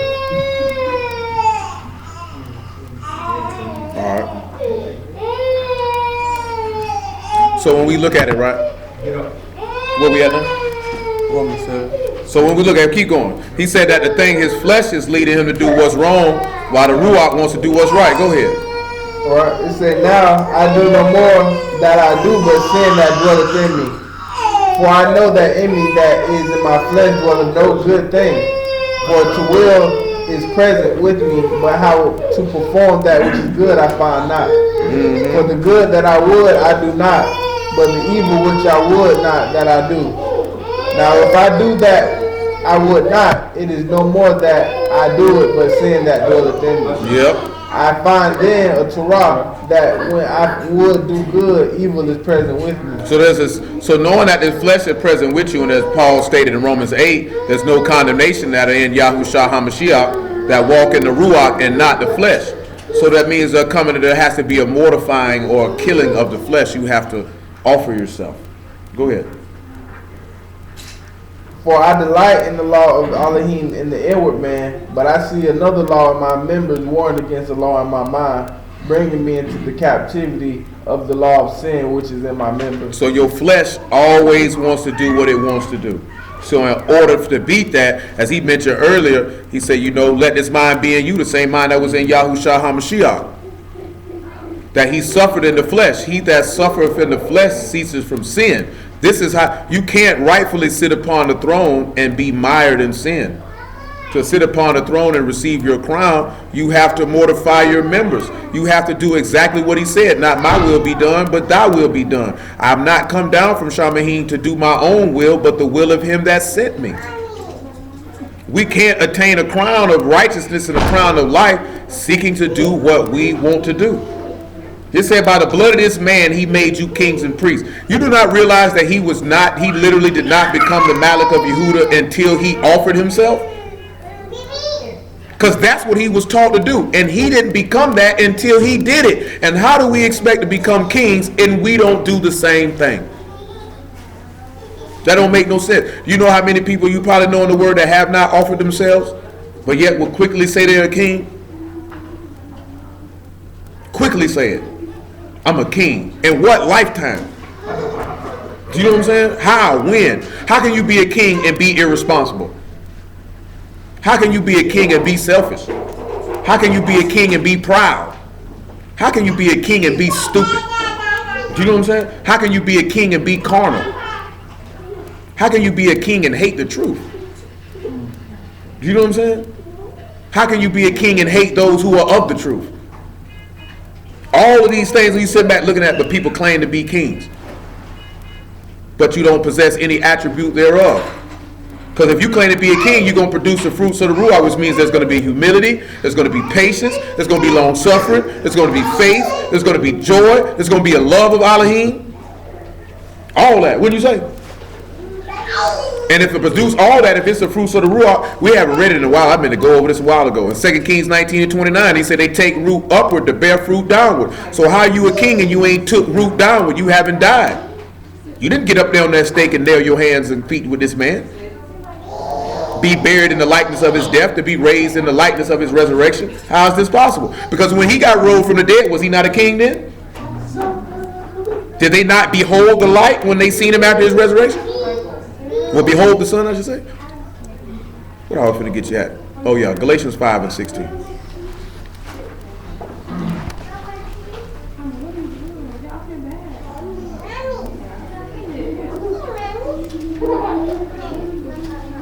Hard pill to swallow. Horse tranquilizers.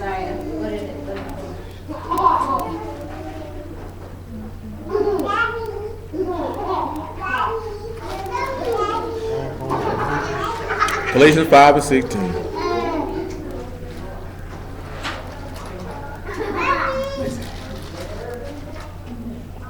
And as many as walk according to the rules, shalom be on them, and mercy, and upon Yasharal of Elohim. From henceforth let no man trouble me, for I labor, for I bear in my body the marks of you. That's not verse 16. You said 6 and 5:16. 5 and 16. My bad. It says, this I say then, walk in the Ruach, and you will not fulfill the lust of the flesh. For the flesh lusts against the Ruach, and the Ruach against the flesh. The only way you're going to be able to overcome, that's how you become a king. How you think the master overcame? Because he walked in the Ruach and he was willing to offer himself. You have to be willing to offer yourself. If you're not willing to offer yourself, you can never take that crown. Didn't he say, he that overcome, if I cause him to sit in my throne as I'm sitting in my Father's throne? So you have to offer yourself. This man taught you to die. Did he say did he not say in Luke, ought not Mashiach have to suffer to enter into his esteem? So how do you expect to enter into your esteem and you will offer yourself if he said to train up a child in the way that they should go? That means from my mouth, I'm teaching you to die. This is what I taught my son from the foundation of the world. This is what he's teaching his sons and daughters, and we refuse to hearken to the lesson. Psalms 37:4.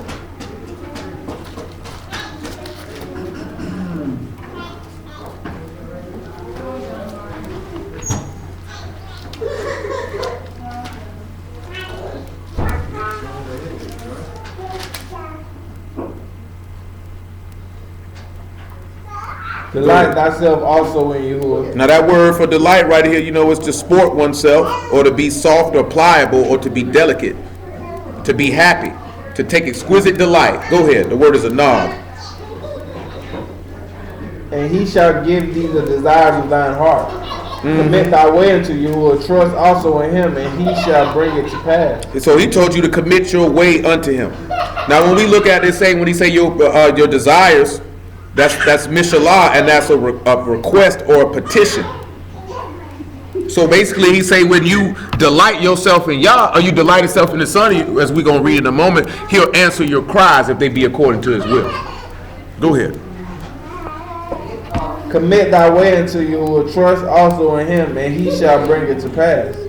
And he shall bring... Now hold on. The word for commit is galal, and it means to roll away or roll down or roll together. Also to trust and commit. So he say you need to roll down thy way to Yah, or roll together thy way to Yah, and trust in him, and he'll bring it to pass. Read verse 6 though.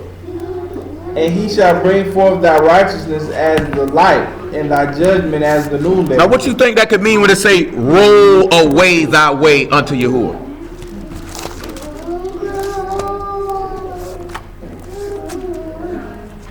Anybody got any idea what that could mean? Well, let's look at Luke 24:1 then.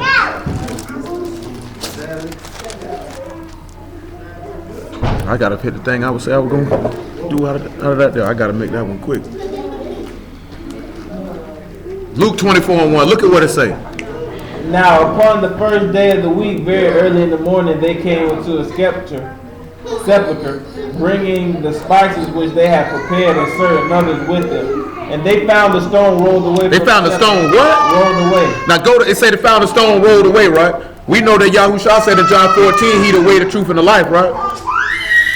So he's the way to the highest that covers sins, correct? Now let's look at Romans 6:4. Let's see what it say. If you got to roll your way under Yah, and he'll bring your desires to pass. He'll bring it to pass. And after that, we'll go swing to John. If the things that you want in life, if you want them, you have to sacrifice yourself with him, and he will grant those things to you. And you'll know that he granted them. Because I'm going to tell you something, man, a lot of times we always feel like our prayers are being answered when it's something that you wanted that may have had absolutely nothing to do with his will. You just got what you wanted. This man ain't no Pez dispenser. He's not a candy machine. Go ahead. Romans 4:6-4. Therefore we are buried with him by baptism unto death, that like as Mashiach was raised up from the dead by the esteem of the Father, even so we also should walk. So if you raised up with him in the likeness of his resurrection, wouldn't that be rolled away? Because they had to roll the stone away for him to get out. Because you done committed yourself unto him. We don't sit back and look at that. Because if you're rolled away or rolled together, your trust is in him. Why? Because I know you won't suffer your Kadesh one to see corruption. So you done committed your trust to this man. And we don't commit our trust to this man. John 15 though. And make it 10. Make it verse 9. When we look at that verse 6 and he said, he shall bring forth thy righteousness as the light and thy judgment as the noonday. We already talked about how sweet the light is, because your righteousness is the light in the life of men, which is the Ruach HaKodesh. That is your righteousness. As we already read earlier, he believed in Yahuwah and he counted to him for righteousness. I told you last night, man, the thing that be messing people up is they may not necessarily not believe, but they have doubts. You know what I'm saying? I ain't talking about full-fledged, I don't believe. You have doubts. What did he tell Peter when he told him to come walk on that water? He said, come in faith, no doubting. And then Peter started to fall in the water because he doubted. He didn't believe that this man could allow him to walk across the water with no problem. If he stuck, you doubt that the man can do it. He could do it, but he's not going to do it if you doubt him, because if you doubt him, you don't trust him completely because you don't think he can do it. That's what got Zacharias in trouble. He doubted.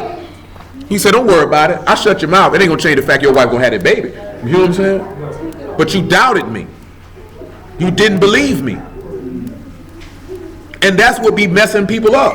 That's the way to receiving the Ruach is not just not committing sin, it's your faith. What did he tell that Roman? He said, do you believe that I could do this? He said, Master, help me thou with my unbelief. That's what he told the man. Help me with it. Because I know you can do it, but there's doubt in me that you can do it. Or we have the thought process of, why would he do it for me? So then you don't believe he'll do it. And that's what hinders many, many people. You got people been to work 10, 15 years, man, still the same nigga. How is that possible? Do you know what I'm saying? How is that possible? That's not supposed to happen. But like I told you before, the cares and affairs of this life, that's what be choking people off. Come on.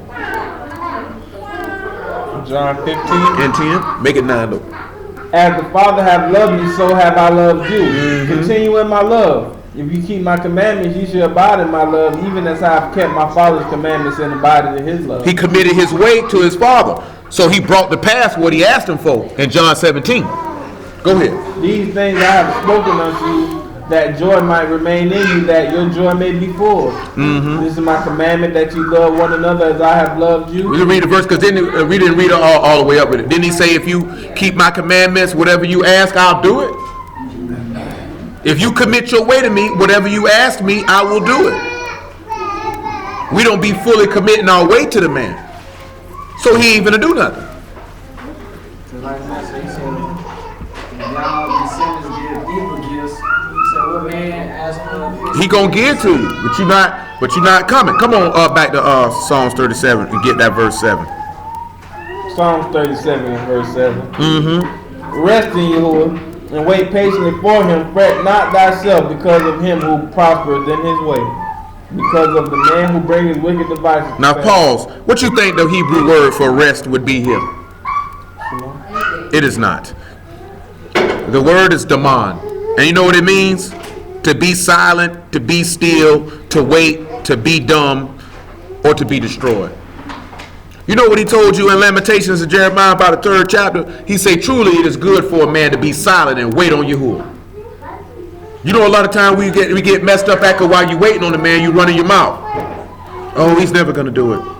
Oh, how long are you going to take? You know what you end up doing? What your ancestors did in the wilderness, murmuring and complaining. Let me find where that verse is in Lamentations, man, so you see it for yourself. Lamentations 3 and 24. Make it 3 and 21. Matter of fact, make it 3 and 19. Lamentations 3 and 19.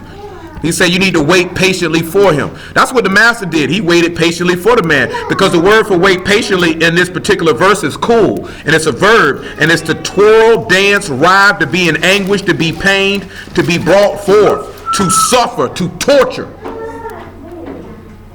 Do you not know that Psalms 38 says, I was quiet because you were? When they had him up there finna kill him, what did they say he didn't do? He didn't answer him a word. So when you actually see where he say rest in Yahuwah, wait patiently for him, don't fret yourself because of him who prospered in his way. All them sinners were prospering in what they were doing, which goes back to what he was looking at in Psalm 12, because they were bearing witness of what was going to happen to the man. And this is another example of how he was taught to wound himself. Go ahead. Lamentations 3 and 20 and 19. Remembering mine affliction and my misery, the wormwood and the gall. My soul had them still. Then they get this man vinegar mixed with gall. And is humbled in me. This I recall to my mind, therefore I have hope. It is of Yahuwah's mercies that we are not consumed because of his compassion. Because Elohim so loved the world, he gave his only begotten son, that none should perish, but that all should have everlasting life. Go ahead. Yahuwah, they are new every morning, great is thy faithfulness. Yahuwah is my portion, said my soul, therefore I will hope in him. Yahuwah is good unto them that wait for him, to the soul that seeketh him. It is good that a man should both hope and quietly wait for the salvation of Yahuwah. Did the master quietly wait? You didn't see him running his mouth when them people came. What did he take? Go back to Luke 21, right? About verse 20.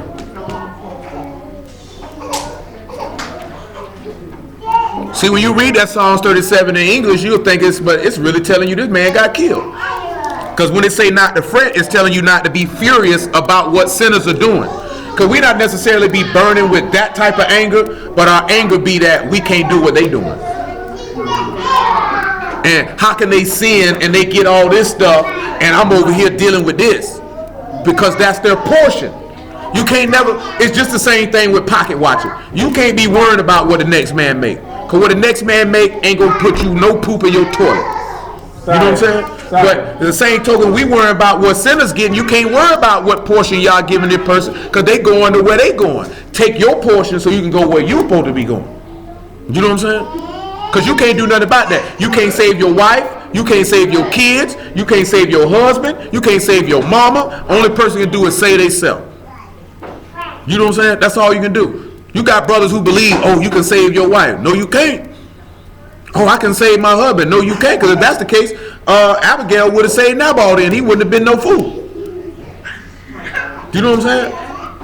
So you can't, it's all on the individuals. All you can hope and pray is that if you got a spouse and they disobedient, then all you can do is pray that y'all give them a mind to no longer be disobedient. That's about all you can do. That's about all you can do. You can't do nothing else. You can talk till you blue in the face. If a nigga don't want to do it, he don't want to do it. Ain't nothing you can do to change that. Ain't nothing you can do. Remember when the law say we got a son, he's a glutton and a drunkard. He's rebellious. He don't listen. Stone him. Yeah, he took a little thump. I know that hurt because that's a silent cry. That's how it hurts. That's how you know it hurts. That's how you know it hurts. I ain't mad at him. That's the one you don't laugh at him. Then they Paul don't know it come out. Man, this thing throbbing. Everybody done hit their head before. When you're grown, when we can't cut now, you're grown. You know you drop some bombs, some F bombs, some S bombs, and some MFs and all that. I ain't hit my head. Me neither. I think the last time I hit my head was on some concrete. Yeah, I'm talking about not on the ground though. Yeah, I left a knot on my head. He said, God! It didn't hurt other than the startle. Because you ain't expecting it to be there. So he'll do that. He'll turn around. Yeah, I try to dunk under because sometimes I can feel it's there and dunk under it. What is it? That's right, bro. Probably was, but you got a sense of doing something, you know something else, so you can sense it and duck up under it and miss it. I done hit my head on the bar in the gym numerous times. I done hurt myself quite a lot in there. Not majorly though. Usually stubborn fingers and whatnot. Go ahead. She done fell. You ain't hurt, girl. Oh, she hit her chin? Oh, man. Yeah. I thought she just fell. I didn't see her hit her chin. Oh, yeah, that hurt then. All day long. Just started her. That and it hurt. Yeah, Luke 21 and 20. Please, may I have your attention, please? This is a reminder the library will be closing today at 6 p.m. Close it then. This time, please print or save your work so you don't lose it when the computers automatically shut down at 5:55. Also, this might be a good time to make calls to ride home. Ride home, please give us a call. No, cuz see, also this might be a good time He the best I heard. to call your ride. Appreciate you being here. Oh, that's great. Open again on Monday at 10 a.m. for your convenience. Have a great day. Nigga say you might want to call your ride. Go ahead. 22. 21 and 20. And when ye shall see Jerusalem compassed with armies, then know that the desolation thereof is nigh. Then let them which are in Yehuda flee into the mountains, and let them which are in the midst of it depart out. And let not them that are in the country enter thereinto. For these be the days of vengeance, and all things which are written may be fulfilled. But woe unto them that are with child, and to them that give suck in those days, for there shall be great distress in the land and wrath upon these people. Go ahead. And they shall fall by the edge of the sword and shall be led away captives into all nations. Oh, we have to back that up, man. Give me about 17. And ye shall be hated of all men for my name's sake, but there shall not a hair of your head perish. It is the patience. In your patience possess ye your souls. So that would be the weight on him, right? Even in distress and anguish, because they coming to kill you. Even in distress and anguish, rest in Yahuwah. Listen what he say. And when ye shall see Jerusalem, What back now? We got the verse at. Yeah, I know what I want, but we ain't ready yet. I'm finna play it. Verse 13. Matter of fact, make it verse 12. Luke 23 and 12. 21 and before 12. all these, they shall lay their hands on you and persecute you, delivering you to the synagogues and to the prisons, being brought before kings and rulers for my name's sake. It is, and it shall turn to you for a testimony. Settle it not therefore in your hearts, not to meditate before what you shall answer. Should be dumb. For I will give your mouth of wisdom, which all your Just be quiet. He'll get, you notice how many times they can't. You say nothing, he ain't say a word. You know what I'm saying? Because he was resting in you. Give me 1 Peter 1 and 21. 2 and 21. My apologies.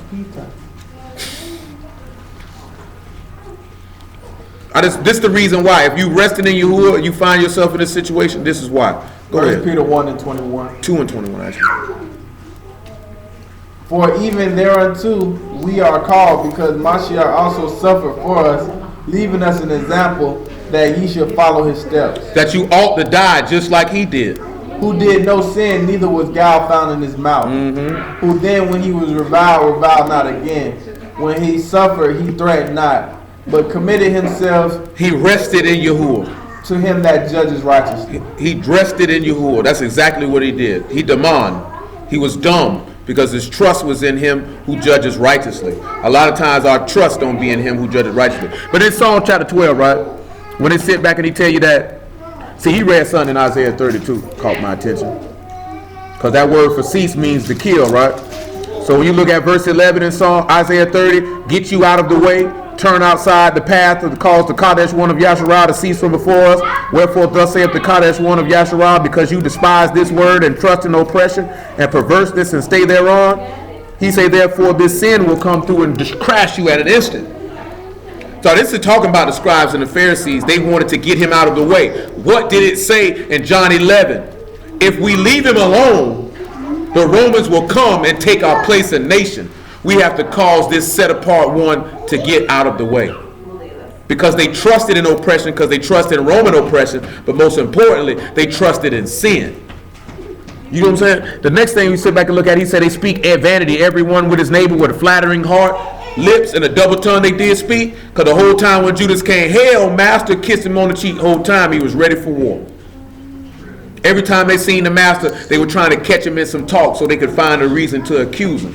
See, sometimes, and I ain't had the time to hit it like I thought I was going to do. When you talk about a double heart, a lot of times that's somebody coming to you in peace, but in really, like the book say, but their heart, they want war. You know what I'm saying? Judas came with peace in his heart. That was a double heart. Because he was coming like I'm down, but naturally, I hate you. I want nothing more than to see you die. Why? Because truth be told, I want your place. You know where that's at in the law? He read it. Joseph them. They came with a double heart. Them brothers came with a double heart. You know what I'm saying? They came like, bro, what's happening with it? What they going around here? Man, throw this nigga in that pit real quick. You know what I'm saying? When you look at verse 3, and he say, Yahuwah shall cut off all flattering lips and the tongue that speak proud things. Bam! Number one, you can sit back and look at that. That's what happened to Judas. Number two, you can sit back and look at that's what's going to happen to the beast. Number three, that's what happened to the scribes and Pharisees. Because don't it say the beast going to speak proud things and blasphemies? I got to cut you off too. And he coming with a double heart too, because he coming with shalom in his heart the whole time. He looking to destroy. You have to sit back and look at that. That's why you have to have spiritual discernment to know everybody ain't on your team. And everybody don't love you.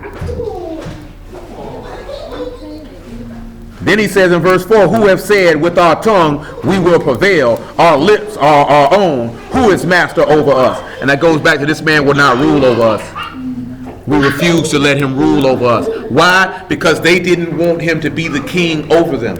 Because they didn't want to follow the example he said. Luke 6:46. And which is to die, which is to offer yourself.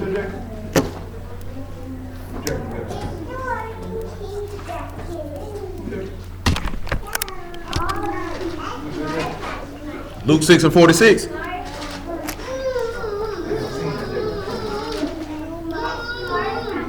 And why call me master, and do not the things which I say? That's it right there. Hallelujah for Yahushua. How you gonna say he your master, and you won't offer yourself and kill yourself like he did?